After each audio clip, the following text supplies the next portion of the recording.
After watching the day 3 movie Train to Busan, I think really the most effective thing in this movie would have been a dirty oven mitt.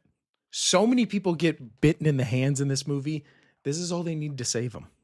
And this one has a snowman on it. A workaholic father must take his daughter by train to see her mother in the city of Busan. The only problem is a virus has hit South Korea that turns its victims into the living dead. And the virus has already boarded the bus. Now, right off the bat, this might be a perfect zombie movie.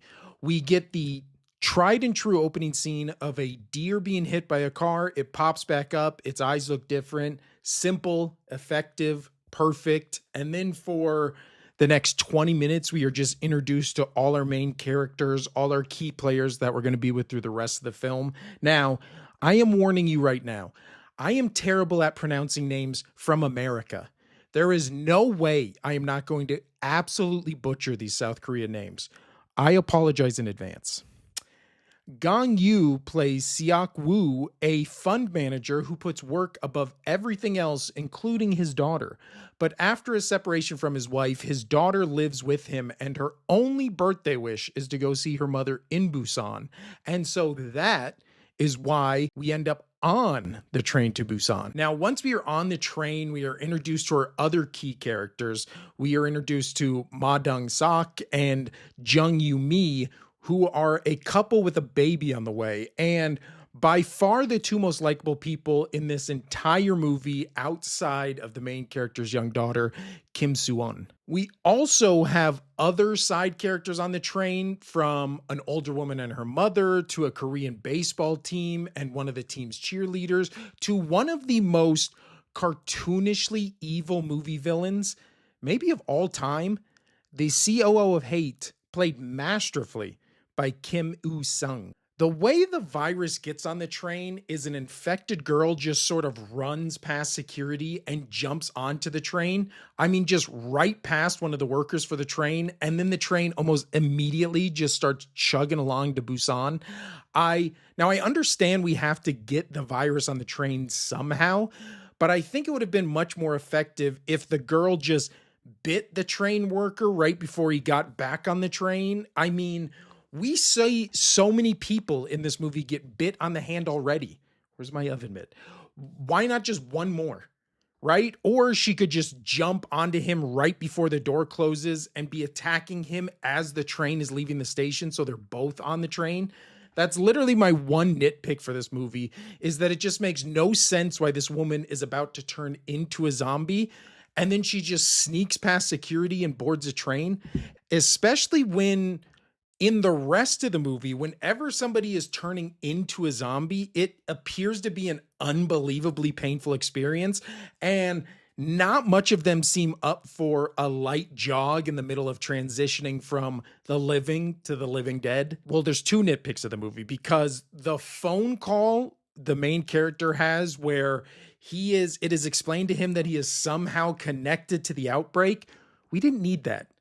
Zombie movies need to stop acting like where the virus came from or what caused it is important or adds anything to any of these movies. It never does. But I digress. Because after the train starts moving, this movie then kicks into a different gear and just never lets up. We are shown broadcast after broadcast of zombies taking over South Korea, including a really messed up scene of a skateboarder doing cool tricks, and then suddenly zombies fall out of a helicopter onto him and just start gnawing on his neck in the middle of him doing a kickflip. An idea of the movie that is really smartly hammered into your head over and over again is that in order to survive, you must help others before you help yourself.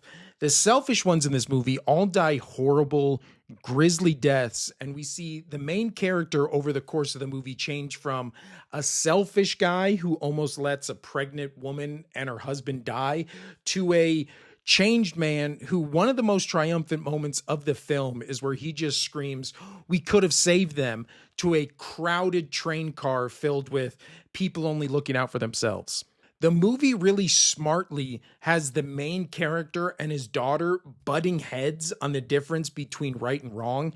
And always looking out for yourself first. And it's only once the main character starts looking out for other people that then those same people start saving him as much as he saved them. Now, the 45-minute chunk of the movie where after the train has been infected and is making its first stop at a station that is supposedly supposed to be under quarantine, but when they get there is instead just a ghost town, is maybe the most perfect sequence in a zombie movie ever made. The uninfected passengers of the train are slowly making their way off the train and through an abandoned train station, while in that scene, the dread and the tension in the air is palpable. You are just waiting at the edge of your seat for something to go bad. And finally, when the group reaches the escalator down to the army themselves are all infected and start eating people trying to run up escalators.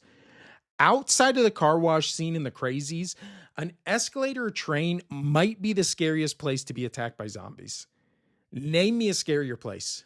A cruise ship, maybe? But then it's a mad dash back to the train. And once we get there, our main characters are separated from their partners and children. So the fun manager, likable father to be, and baseball players, or just baseball player, take a shield, a bat, and taped arms, train car to train car in one of the coolest scenes you are ever going to see in a zombie movie, where they just start beating up zombies. The cell phone trick in this scene is as clever as earlier when they put the wet newspapers to block the zombies' view. The last quarter of this movie, once the train has reached a blocked train station railway, the movie does kind of end on a lesser note, but that's only because it's hard to match the quality of the rest of the movie, but the messaging of the movie, the ending, and the way it calls back to its themes and setups earlier in the movie is a satisfying conclusion to, I would say, one of my favorite zombie films ever made and one of the best zombie films ever made. I can't recommend Train to Busan highly enough. Yes, I know people hate reading subtitles, but not liking to read is for babies. So, are you a little baby? Or do you want to watch a fantastic zombie movie that will have you on the edge of your seat? Quick, short, to the point, day 3 in the books. Join me tomorrow as the 31 Days of Horror Hullabaloo, or I'm sorry, Hullaboo, continues with the first movie of this month I actually haven't seen, the 2017 mockumentary zombie thriller, One Cut of the Dead. See you right back here tomorrow. Where's my oven mitt?